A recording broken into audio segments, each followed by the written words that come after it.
L'année 2025 commence en force. Le gouvernement canadien a encore frappé avec une nouvelle restriction et cette restriction concerne les résidents temporaires déjà présents sur le territoire canadien, mais également les résidents temporaires encore dans leur pays d'origine. Bonjour et bienvenue sur ma chaîne. Je me prénomme Manuela et je suis actuellement au Canada en tant que travailleuse temporaire. Le 14 janvier 2025, nous avons eu droit à une nouvelle annonce, une nouvelle restriction. Qu'est-ce que la restriction dit? Changement apporté au permis de travail ouvert pour les membres de la famille des résidents temporaires. Et par résidents temporaires, cela inclut les étudiants et les détenteurs d'un permis de travail fermé ou ouvert. Nous allons donc lire le communiqué en entier et ensuite nous allons revenir sur les points importants. Immigration, réfugiés et citoyenneté Canada a modifié l'admissibilité au permis de travail ouvert pour les membres de la famille des étudiants étrangers et des travailleurs étrangers. À compter du 21 janvier 2025, seuls les époux ou conjoints de fait de certains étudiants étrangers et travailleurs étrangers pourront demander un permis de travail ouvert familial. Les permis de travail ouverts familiaux seront limités aux époux ou conjoints de fait d'étudiants étrangers qui sont inscrits à soit des programmes de maîtrise d'une durée de 16 mois ou plus, des programmes de doctorat, certains programmes professionnels et admissibles. Je vais revenir plus tard sur la liste des programmes professionnels et admissibles. Les permis de travail ouverts familiaux seront également limités aux époux ou conjoints de fait des travailleurs étrangers qui sont employés dans les domaines suivants, soit des professions des catégories de FEE R0 ou 1, certaines professions de catégorie de FEE R2 ou 3 dans des secteurs où il y a des pénuries de main-d'œuvre ou qui sont liés aux priorités du gouvernement. Il s'agit des professions dans les secteurs de sciences naturelles et appliquées, de la construction, des soins de santé, des ressources naturelles, de l'éducation, du sport et de l'armée. La liste complète sera disponible le 21 janvier 2025. FEER signifie Classification nationale des métiers du Canada. En outre, le travailleur étranger doit avoir un permis de travail d'une durée résiduelle d'au moins 16 mois au moment où son époux ou conjoint de fait demande à bénéficier d'un permis de travail ouvert. Les enfants à charge des travailleurs étrangers ne seront plus admissibles. Les permis de travail ouverts qui ont été approuvés dans le cadre des mesures précédentes et qui n'ont pas expiré seront toujours valides. Dans les cas où les étudiants ont besoin de plus de temps pour terminer leur programme ou lorsque les membres de la famille ont reçu un permis de travail d'une durée plus courte que celui du demandeur principal, les membres de la famille au Canada, y compris les époux ou conjoints de fait et les enfants à charge, peuvent demander le renouvellement de leur permis de travail à condition à la fois qu'ils présentent une demande selon les mêmes critères que le permis de travail actuel, que la durée demandée pour le renouvellement corresponde à celle du permis d'études ou du permis de travail existant du demandeur principal. Les époux ou conjoints de fait des travailleurs couverts par les accords de libre-échange et ceux qui passent à la résidence permanente ne seront pas touchés par ces changements. Les membres de la famille qui n'auront plus droit à un permis de travail ouvert familial peuvent demander n'importe quel type de permis de travail auquel ils ont droit dans le cadre des programmes de permis de travail au Canada. C'était tout pour l'annonce. Bon, pour ceux qui ne le savent pas, avant cette loi, il était possible pour un travailleur temporaire qui correspondait à la catégorie 0, 1, 2 ou 3 de faire venir son époux ou conjoint de fait, mais également de faire venir ses enfants à charge. il n'y avait pas de spécificité sur la durée du permis de travail ou alors le métier dans lequel tu exerces. Mais vous pouvez constater qu'à partir du 21 janvier, ça ne sera plus possible. Seuls ceux de la catégorie 0 et 1 pourront faire venir les conjoints de fait ou époux. Et ceux dans la catégorie 2 et 3, malheureusement, il va falloir faire partie d'un corps de métier spécifique pour faire venir votre époux. Le deuxième point d'ombre que j'ai, c'est, on dit ceci: le travailleur étranger doit avoir un permis de travail d'une durée résiduelle d'au moins 16 mois au moment où son époux ou conjoint de fait demande à bénéficier d'un permis de travail ouvert. J'ai vraiment cherché la définition spécifique de durée résiduelle, mais je n'ai vraiment pas trouvé. Selon d'autres vidéos, il paraît que durée résiduelle veut dire le temps restant sur votre permis de travail. 16 mois correspond à 1 an, 4 mois. Or, nous savons tous qu'en septembre, ils ont fait passer la durée des permis de travail de 2 ans à 1 an. Donc, si on demande à quelqu'un d'avoir au moins 16 mois sur son permis de travail, au moment de la demande, les 16 mois là vont venir d'où? Vu que le contrat, le permis de travail que j'aurai n'aura une durée que de 1 an. Ce point d'ombre là est encore à éclaircir. J'espère que le 21 janvier, en donnant la liste complète des métiers qui sont admissibles, ils pourront éclaircir ce point là. Parce que pour moi, vraiment, c'est flou. Je ne peux avoir un permis d'une durée, je ne peux qu'avoir un permis d'une durée de 1 an, et tu me demandes que si jamais mon époux conjoint doit demander, il faut que mon permis à moi du demandeur principal ait au moins 16 mois de validité. Un peu complexe à voir. D'office, les enfants également, ce n'est plus possible. Qu'est-ce qu'on entend par enfants en charge au Canada? Les enfants sont considérés comme des personnes à charge s'ils ont moins de 22 ans et n'ont pas de conjoint ou de conjoint de fait. C'était ça, considéré comme les enfants à charge. Maintenant, il y a certaines spécificités. Personnes à charge au-dessus de la limite d'âge. Les enfants âgés de 22 ans ou plus sont considérés comme des personnes à charge s'ils n'ont pas cessé de dépendre du soutien financier de leurs parents depuis avant l'âge de 22 ans et ne peuvent subvenir à leurs besoins financiers du fait de leur état physique ou mental. Donc, on a au moins la définition de enfant en charge. L'affaire s'y devient vraiment compliquée. Les gens, c'est comme s'ils veulent nous décourager. Ils ne veulent plus qu'on vienne dans ce pays avec un statut temporaire. C'est comme s'ils cherchent seulement les résidents permanents.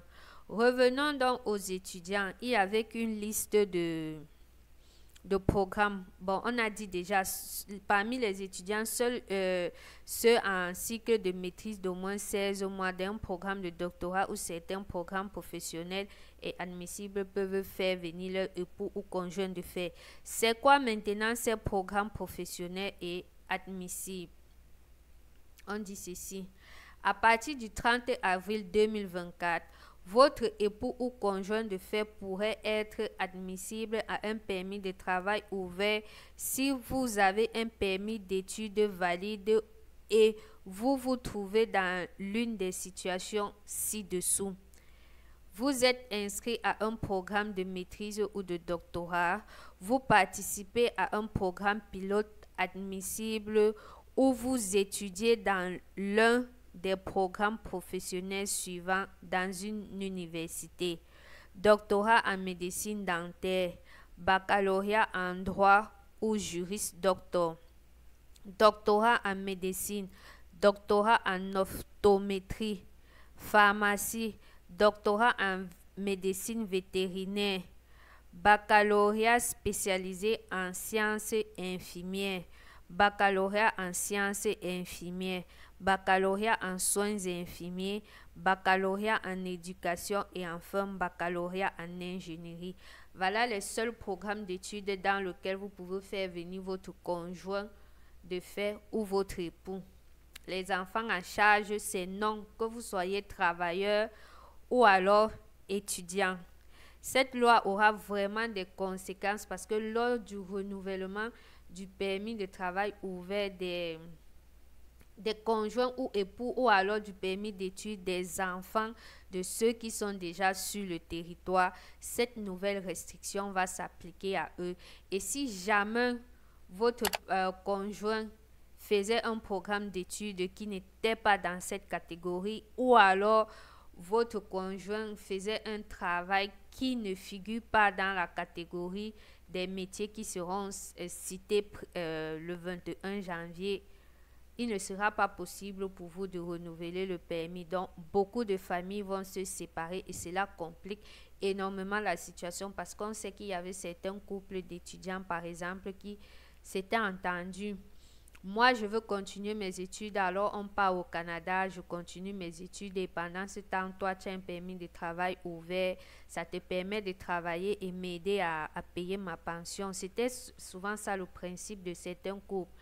Un travail à temps plein aide celui qui est étudiant à payer sa scolarité et une fois que celui qui est étudiant a fini, c'est lui qui travaille à temps plein et pour aider celui qui travaillait avant à temps plein à payer sa scolarité parce que cette personne veut également retourner aux études. Mais là, ça ne sera plus possible. Et nous savons tous que les 24 heures qu'on donne aux étudiants les 24 heures auxquelles les étudiants ont droit de travailler lorsqu'ils fréquentent ne leur permettent vraiment pas de payer leur pension. Donc, ça sera vraiment compliqué. Pour ceux qui sont encore dans leur pays d'origine, faites très attention au choix des études que vous voulez faire. Surtout si vous avez qu'une famille. Est-ce que vous voulez vous séparer de votre famille pour assez longtemps? Est-ce que vous voulez venir avec votre famille? En fonction de la réponse à ces deux questions, vous savez quoi faire. Si vous voulez vous séparer de votre famille pour longtemps, si vous êtes capable de le faire, alors vous n'avez pas de souci, vous pouvez choisir le programme que vous voulez. Mais jusqu'à là, il faut vous rassurer que le programme d'études que vous avez choisi vous donne droit à un permis de travail post-diplôme parce qu'aujourd'hui, ce n'est plus n'importe quelle filière qui donne n'importe quel cursus académique qui donne droit à un permis de travail post-diplôme et sans permis de travail post-diplôme au Canada, vous ne pouvez pas travailler. Donc, vous serez obligé de rentrer. En tant qu'étudiant, si votre objectif est de rester au Canada, faites très attention au programme d'études que vous allez choisir. Maintenant, si vous ne voulez pas vous séparer de votre famille pour longtemps, faites l'effort de choisir un programme d'études qui fait partie de la catégorie qui vous permet de venir avec votre époux. Maintenant, pour les travailleurs temporaires encore dans leur pays d'origine, faites très attention à l'offre d'emploi que vous allez accepter selon vos objectifs également. Est-ce que vous êtes prêt à vous séparer de votre famille pour longtemps ou alors vous voulez faire venir votre famille au Canada? En fonction de la réponse à ces deux questions, vous allez savoir quoi faire parce que nous également, nous sommes soumis à certaines conditions. Mon conseil serait même d'ailleurs d'aller dans les offres d'emploi des secteurs qui entrent dans les exceptions. Parce que au moins, c'est quand vous êtes dans les exceptions, ça vous facilite la chose.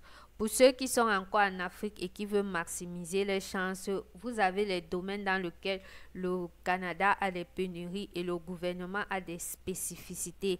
Ça a été cité, le secteur des sciences naturelles et appliquées, le secteur de la construction, des soins de santé, des ressources naturelles, de l'éducation, du sport et de l'armée. Orientez vos études si vous êtes encore dans vos pays d'origine vers ces secteurs. Faites des formations dans ces secteurs-là pour pouvoir facilement trouver une offre d'emploi au Canada. Et je vais terminer par dire ceci. Tout résident temporaire au Canada doit déjà regarder s'il a un profil éligible à l'entrée express. Donc, un profil éligible à demander une résidence permanente. Surtout pour ceux qui sont venus ici avec leur famille et qui bientôt auront leur permis expiré alors qu'ils ne font pas partie des catégories d'exception. Regardez si vous avez un profil éligible à demander une résidence permanente pour pouvoir déjà commencer à le faire. C'est vrai que le Québec a stoppé pour le moment l'émission des certificats de sélection dans 2 programmes, mais l'entrée express reste disponible. Il n'y a pas de restrictions là-dessus. Et il y a également les désignations provinciales. Donc, regardez si votre profil correspond à ce type de programme et inscrivez-vous. Ce n'est pas parce que vous êtes résident temporaire que vous ne pouvez pas lancer une procédure de résidence permanente. L'un n'empêche pas l'autre. Et une fois que cela aura été fait, vous allez sortir de tout ce tracas, de tous ces maux de tête, parce qu'il y a beaucoup de personnes actuellement au Canada avec leur famille qui malheureusement pour eux ne travaillent pas dans les corps de métier qui ont été cités comme des restrictions. Espérons que la liste qui arrive le 21 janvier sera plus exhaustive et va prendre en compte beaucoup d'autres corps de métier, parce que être ici avec sa famille et devoir se séparer, ça devient très compliqué. Ou alors être avec sa famille, vouloir garder sa famille en leur faisant passer sur un statut de visiteur devient compliqué, parce qu'on sait tous qu'un visiteur n'a plus le droit de travailler au Canada. Bon, pour ceux également qui ne le savaient pas, je profite de cette vidéo pour vous le dire. Depuis le 23 décembre, il n'est plus possible de faire le tour du poteau. Donc, toutes les demandes de renouvellement de permis de travail ou permis d'études se font déjà et principalement en ligne. Avant, en septembre, cette restriction concernait uniquement les étudiants. On avait dit que les étudiants n'avaient plus le droit de faire le tour du poteau pour demander les trucs, le renouvellement. Mais cela a également été allongé aux travailleurs temporaires. Comme l'a annoncé le gouvernement du Canada dans le cadre du plan frontalier du Canada, les permis de travail et d'études ne seront plus disponibles aux personnes procédant au tour du poteau à un point d'entrée à partir du 23 décembre à 23h59. Donc, toutes les demandes se font en ligne. Si vous êtes au Canada, ne dépensez plus votre argent pour partir au tour du poteau. Bon, je vous reviendrai avec la suite des informations lorsque la liste serait exhaustive et surtout lorsque j'aurai une clarification sur le temps résiduel de 16 mois qu'on demande aux travailleurs temporaires avant de pouvoir soumettre la demande de leurs époux ou conjoints de fait. J'espère que vous savez que lorsqu'on parle de conjoint de fait, c'est toute personne avec qui vous vivez sur une période de minimum 12 mois. Lorsque vous pouvez prouver que vous vivez avec quelqu'un depuis plus de 12 mois, alors vous êtes considéré comme conjoint de fait. Merci d'avoir regardé la vidéo et on se dit à très bientôt pour une autre vidéo. Si vous n'êtes pas déjà abonné, c'est l'occasion de le faire.